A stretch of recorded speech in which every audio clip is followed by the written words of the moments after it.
Marta Sánchez, una periodista de investigación de 41 años, estaba organizando el sótano de su antigua casa familiar ese cálido mediodía de agosto de 2012. El aire era pesado y el polvo danzaba en los escasos rayos de luz que se colaban por las pequeñas ventanas superiores. Había regresado a su hogar de la infancia en las afueras de Madrid para saldar las deudas pendientes de su padre, quien había fallecido el año anterior. Era una tarea melancólica revisar una vida entera en cajas llenas de recuerdos. Fue entonces cuando, al mover una pila de viejos periódicos y álbumes de fotos, sus dedos rozaron algo inusualmente rígido. Al principio, Marta pensó que era solo un libro más, olvidado en el rincón más oscuro. Pero cuando lo sacó con cuidado, se dio cuenta de que era un diario escolar de tapa dura, cubierto con una fina capa de moho y polvo. El nombre de su hermano, Javier Sánchez, estaba escrito en la portada con la inconfundible caligrafía infantil. Dentro, el diario contenía dibujos enigmáticos y anotaciones de un símbolo recurrente, una especie de espiral con un ojo en el centro, que Javier siempre dibujaba cuando sentía miedo. Lo que había encontrado había estado allí durante 25 años, intocado, un eco del pasado. El diario estaba sorprendentemente bien conservado a pesar de la humedad, como si hubiera esperado ser descubierto. Y lo más inquietante, junto al diario, había un mapa toscamente dibujado que señalaba una losa suelta en el mismo suelo del sótano. Este descubrimiento cambiaría para siempre un misterio de 25 años que había atormentado a su familia y a la pequeña comunidad de sus suburbios madrileños. Marta no tenía idea de que esta tarde ordinaria se convertiría en el día más perturbador de su vida. Lo que estaba a punto de descubrir había permanecido oculto durante años, esperando este momento. En unos minutos, un secreto de décadas finalmente sería expuesto. Madrid nunca sería la misma después de ese descubrimiento. Era el verano caluroso de 1987, un tiempo de siestas largas y juegos interminables en los suburbios de Madrid. La comunidad, aunque cercana a la bulliciosa capital, mantenía una tranquilidad de pueblo, donde los niños jugaban en las calles hasta el anochecer y los vecinos se conocían por su nombre. En ese entorno apacible vivía la familia Sánchez, el padre, Antonio, un arquitecto con una mente brillante pero a menudo ausente, la madre, Elena, una maestra de escuela primaria con un corazón bondadoso, Marta, la hermana mayor, de 16 años, soñadora y con una curiosidad insaciable por el mundo, y Javier, el más joven, de tan solo 8 años, con una imaginación desbordante y una inclinación por la aventura. La vida de los Sánchez era, en muchos aspectos, la de cualquier familia de clase media. Javier pasaba sus días entre la escuela, los cómics de superhéroes y las exploraciones en el gran jardín trasero de la casa, su propio reino de fantasía. Marta, por su parte, se sumergía en libros de misterio y soñaba con convertirse en periodista, una vocación que ya sentía con fuerza. A menudo, Javier la arrastraba a sus expediciones por el jardín, buscando tesoros escondidos o defendiendo el castillo de los invasores imaginarios. La casa, una edificación antigua con un sótano oscuro y poco usado, era parte del encanto de sus juegos. El 11 de julio de 1987, un día soleado y sin nubes, la rutina se rompió de forma abrupta. Javier estaba jugando en el patio trasero, su risa resonaba mientras perseguía una mariposa. Elena, su madre, lo vigilaba desde la cocina mientras preparaba la comida. Marta estaba en su habitación, estudiando para un examen. La última vez que Elena vio a Javier, él estaba agachado junto a la vieja caseta de herramientas, examinando algo en el suelo. 10 minutos después, cuando Elena lo llamó para comer, no hubo respuesta. La confusión inicial se transformó rápidamente en pánico. Buscaron en el jardín, en la casa, en las casas de los vecinos. Los gritos de Javier se volvieron cada vez más desesperados. La policía llegó horas después, iniciando una búsqueda exhaustiva que duró días, luego semanas. Perros de rastreo, voluntarios y agentes peinaron la zona, pero Javier simplemente había desaparecido. No había signos de forcejeo, ni notas, ni testigos. Era como si la tierra se lo hubiera tragado. La familia Sánchez y la comunidad entera quedó sumida en una incertidumbre dolorosa, una herida abierta que el tiempo, por mucho que pasara, nunca lograría cerrar por completo. El enigma de Javier se había convertido en una sombra permanente sobre sus vidas. Los años que siguieron a la desaparición de Javier fueron un tormento silencioso para la familia Sánchez. La esperanza inicial se desvaneció lentamente, reemplazada por una pena profunda y una resignación dolorosa. La policía cerró el caso después de varios meses de investigación infructuosa, calificándolo como un secuestro sin pruebas, una hipótesis que nunca convenció del todo a Marta. La imagen de su hermano pequeño, riendo en el jardín, se convirtió en un fantasma persistente en sus sueños. Elena, su madre, nunca se recuperó del todo. Su alegría se apagó y su mirada a menudo se perdía en la distancia, buscando algo que nunca encontraría. Antonio, el padre, se encerró en sí mismo, refugiándose en el trabajo y en un silencio que se volvió insoportable para el resto de la familia. La casa, antes un hogar lleno de vida, se convirtió en un mausoleo de recuerdos y preguntas sin respuesta. Mientras la familia lidiaba con su dolor, la verdad sobre el destino de Javier permanecía oculta en las sombras, tejida en una red de secretos y supersticiones. El sótano de la casa, que Marta había comenzado a explorar 25 años después, era la clave. Javier no había sido secuestrado por extraños. En cambio, se había visto atrapado en un refugio subterráneo, una red de túneles y pasajes excavados debajo de la antigua casa. Este lugar era utilizado por un grupo local, una cofradía secreta conocida entre sus miembros como los Custodios del Umbral. Este grupo, de apariencia inofensiva y dedicada a la protección del patrimonio histórico local, ocultaba en realidad un oscuro propósito. Los custodios practicaban rituales de iniciación basados en antiguas leyendas medievales sobre pasajes ocultos y pruebas de valor. Sus líderes, personas respetadas en la comunidad, como el señor Elías, un anciano historiador local, y la señora Carmen, la enigmática bibliotecaria, mantenían un férreo control sobre los miembros. Ellos creían que a través de estos ritos, los iniciados purgarían sus miedos y se fortalecerían, convirtiéndose en guardianes de un conocimiento ancestral.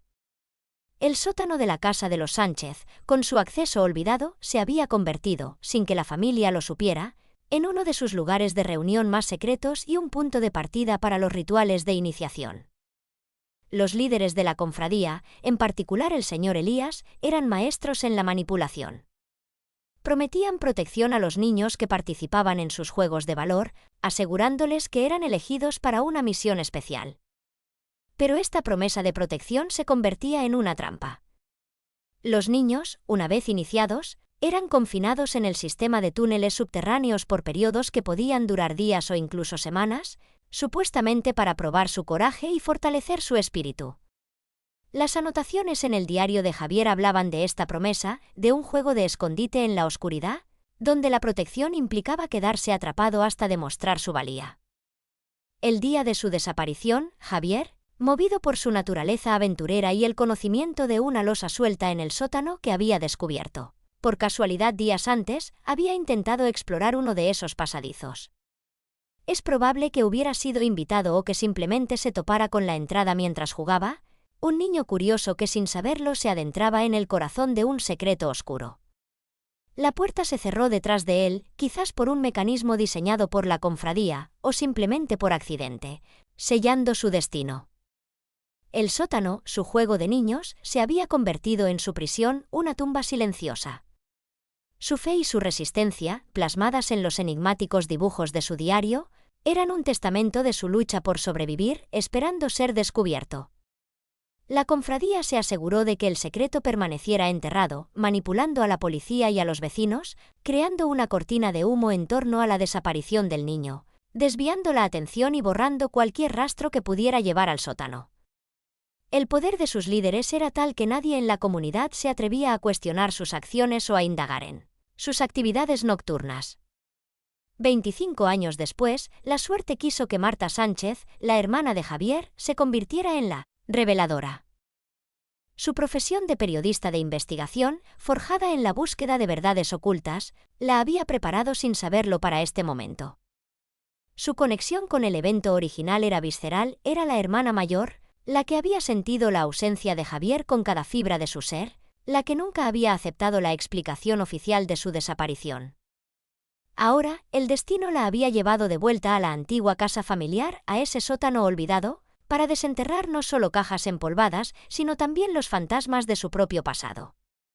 El hallazgo del diario de Javier y el mapa dibujado con mano infantil en el sótano fue el catalizador. Marta sintió una punzada en el pecho al ver la familiar letra de su hermano. Cada línea, cada dibujo, era un grito silencioso que había permanecido oculto durante décadas. Su instinto periodístico, esa voz interior que la impulsaba a buscar la verdad, se activó de inmediato. El mapa era rudimentario, pero inconfundible. Indicaba una losa suelta en el suelo del sótano, justo donde ella estaba parada. Marta sintió una mezcla de terror y emoción mientras retiraba la pesada losa. La oscuridad que se reveló debajo era total, un abismo húmedo y frío que parecía respirar. Una escalera de piedra, toscamente tallada, se extendía hacia abajo, perdiéndose en las profundidades. Un escalofrío le recorrió la espalda. Este no era un sótano normal, era una entrada a otro lugar, a otra historia. Su corazón latía con fuerza, una mezcla de miedo y una determinación inquebrantable. Había cargado con el peso de la incertidumbre durante demasiado tiempo. Ahora, la verdad estaba al alcance de su mano y no se detendría hasta descubrirla. Al descender por la estrecha abertura, la humedad y el olor a tierra mojada la envolvieron.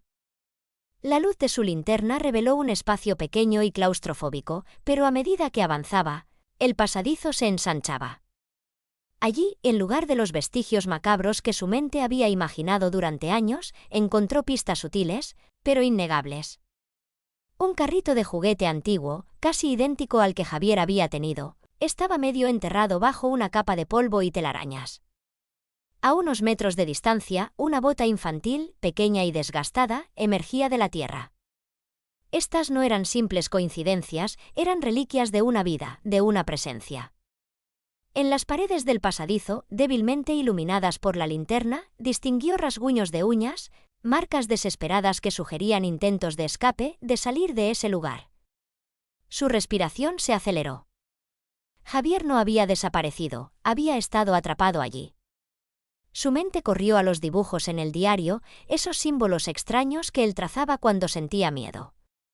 Eran espirales con un ojo central y ahora, en las paredes del túnel, Marta los reconoció. Estaban grabados en la piedra, toscamente pero de forma inconfundible. Eran los mismos símbolos que Javier había dibujado. Más adelante, en un nicho excavado en la pared de roca, encontró un viejo altar improvisado.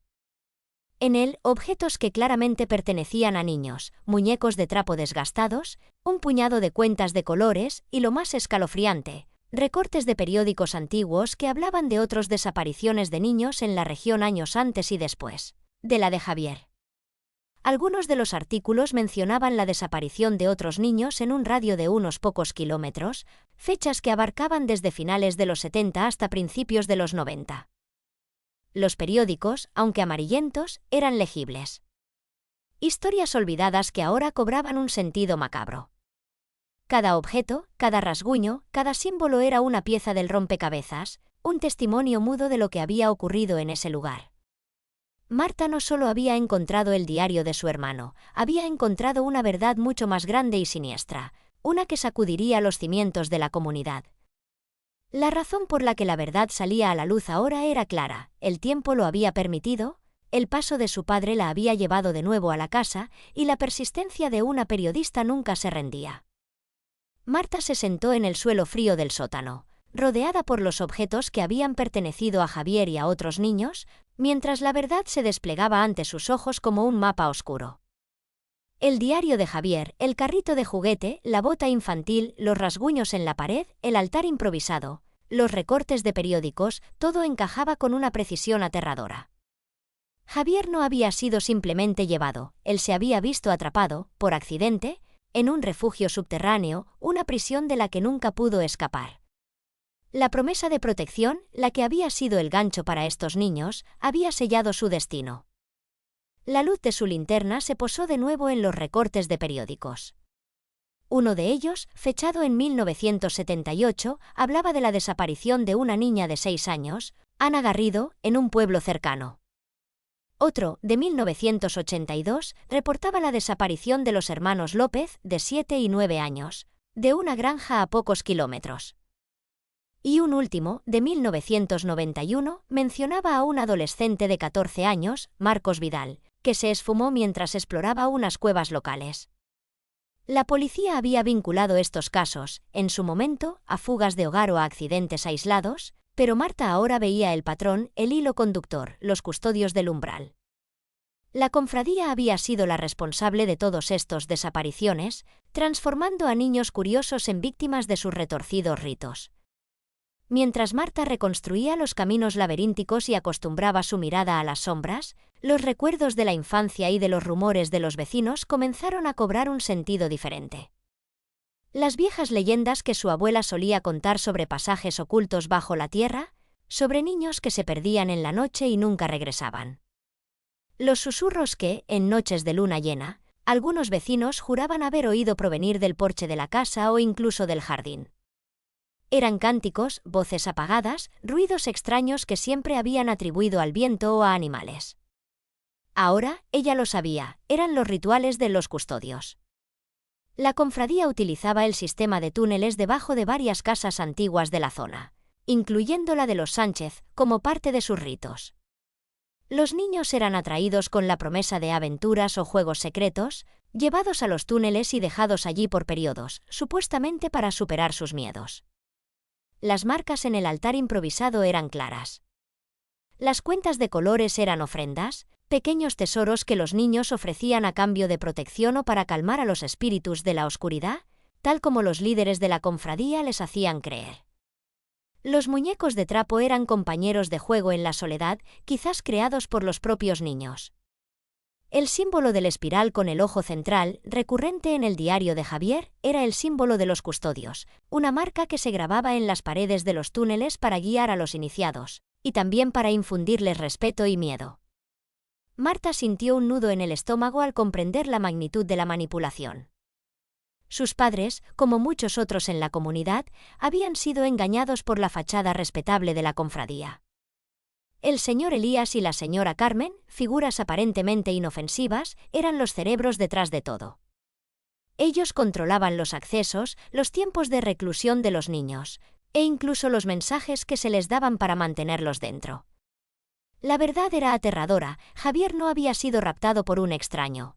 Había sido víctima de una red de engaño y superstición operada por personas en quienes la comunidad confiaba.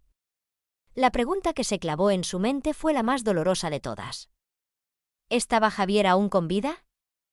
Los rasguños en la pared, el carrito de juguete, la bota. Todo indicaba que Javier había estado allí por un tiempo considerable. ¿Había logrado escapar de alguna manera? ¿O había perecido en la oscuridad, uno más de los niños perdidos? La posibilidad de encontrarlo vivo, aunque remota, encendió una chispa de esperanza en Marta. Pero también sabía que exponer el secreto de los custodios del umbral sería peligroso, quizás mortal. Se encontraba ante un dilema monumental. La verdad de su hermano dependía de su valor para enfrentar las profundidades de esa antigua casa y la oscura sociedad que se había escondido en las sombras de su propia historia familiar. La identidad de los responsables la había impactado profundamente. La revelación del secreto de los custodios del umbral trajo consigo una ola de consecuencias que sacudieron la tranquila comunidad. Marta, con la evidencia en sus manos, no dudó en exponer la verdad. Su instinto periodístico y su deseo de justicia para Javier y los otros niños desaparecidos superaron cualquier miedo. Contactó a sus antiguos colegas y superiores en el periódico donde trabajaba, presentando la historia con una meticulosa recopilación de pruebas, el diario de Javier, los recortes de periódicos, las fotografías de los túneles y un exhaustivo informe sobre los líderes de la cofradía. El artículo, publicado en primera plana con el título El secreto oculto bajo Madrid, la cofradía de los niños perdidos, desató un escándalo nacional. La policía reabrió los casos de desapariciones, esta vez con una nueva perspectiva. El señor Elías y la señora Carmen fueron arrestados. Al principio, negaron todas las acusaciones, aferrándose a su fachada de figuras respetables. Sin embargo, la acumulación de pruebas, los testimonios de exmiembros de la cofradía que, y con el escándalo, se atrevieron a hablar y la evidencia física encontrada en el sistema de túneles, incluyendo más objetos personales de otros niños y registros internos de la cofradía, sellaron su destino. Confesaron que la iniciación de los niños a veces se extendía más allá de lo planeado, que algunos se habían perdido en los túneles o habían sucumbido a las condiciones extremas. Su motivo, según sus propias retorcidas creencias, era fortalecer el espíritu de los niños para una gran misión futura, una visión distorsionada de la fe y el propósito. En cuanto a Javier, la búsqueda se intensificó en los vastos y complejos túneles. Después de días de exploración, en una sección más profunda y olvidada, se hizo un hallazgo. Los equipos de rescate encontraron un espacio pequeño, una cueva natural. Allí, el tiempo había detenido su curso. Había un esqueleto pequeño, acurrucado en posición fetal, junto a una pequeña mochila de tela. Dentro de la mochila, un puñado de canicas, un pequeño soldado de juguete y un dibujo de una casa. Cerca, grabada en la roca, la espiral con el ojo central. Las pruebas de ADN confirmaron lo impensable, eran los restos de Javier Sánchez. Había muerto de hambre y frío, atrapado en la oscuridad, probablemente pocos días después de su desaparición, esperando ser rescatado. Su historia era la de una esperanza que se desvaneció lentamente en la soledad. El impacto en la comunidad fue devastador. La confianza se rompió. Muchos vecinos se sintieron traicionados por aquellos a quienes habían respetado, y la inocencia de la infancia se perdió para siempre. La casa de los Sánchez se convirtió en un símbolo de la tragedia y del secreto expuesto. Los medios de comunicación cubrieron la historia extensamente, y el caso de los custodios del umbral pasó a los anales como uno de los crímenes más insólitos y crueles de la historia reciente de España. Se establecieron fundaciones en memoria de los niños perdidos y se crearon protocolos más estrictos para la vigilancia de grupos y asociaciones locales. La búsqueda de otros niños desaparecidos en circunstancias similares se reanudó en todo el país. La familia de Marta, aunque devastada por la confirmación de la muerte de Javier, encontró una especie de paz en la verdad. Elena, su madre, finalmente tuvo una respuesta, por dolorosa que fuera, que le permitió iniciar un verdadero duelo. Antonio, el padre, lamentó profundamente no haber escuchado más los miedos de Javier. Marta, por su parte, se convirtió en una defensora incansable de los niños desaparecidos, utilizando su plataforma como periodista para arrojar luz sobre casos sin resolver y abogar por la justicia. La cofradía se desmanteló, sus líderes fueron condenados a largas penas de prisión, y los túneles subterráneos fueron sellados para siempre. El misterio que había atormentado a la familia Sánchez durante 25 años finalmente se resolvió, aunque el costo fuera inmenso. El dolor se mantuvo, pero ya no había incertidumbre. La vida después de la revelación nunca volvió a ser completamente la misma para Marta y su familia. La ausencia de Javier, antes un misterio punzante, se convirtió en una herida abierta pero ahora con un nombre, un lugar y una verdad. Elena, su madre, encontró consuelo en visitar el lugar de descanso de Javier, un pequeño jardín que ella misma cuidó con esmero. Antonio, el padre, pasó sus últimos años dedicándose a la investigación de casos de niños desaparecidos, buscando redimir, a su manera, el tiempo perdido. Marta continuó su carrera como periodista, pero con una nueva y profunda motivación. Su trabajo se centró en la justicia social y en desenterrar las verdades incómodas que las instituciones o los individuos poderosos intentaban ocultar. La historia de Javier y los custodios del umbral se convirtió en un sombrío recordatorio de la vulnerabilidad de la inocencia y la facilidad con la que la fe o la superstición pueden ser manipuladas para fines siniestros.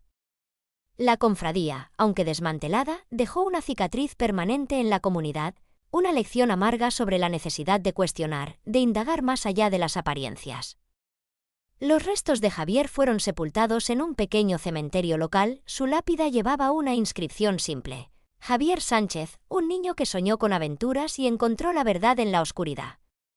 Su historia, una mezcla de tragedia y la búsqueda incansable de la verdad, resonaría por siempre en los pasillos de su antigua casa y en la memoria de aquellos que, como Marta, nunca olvidaron. Era un eco del pasado, un lamento silente que finalmente había encontrado una voz. Su corta vida dejó un legado duradero, obligando a la comunidad a enfrentar las sombras que se escondían a plena vista.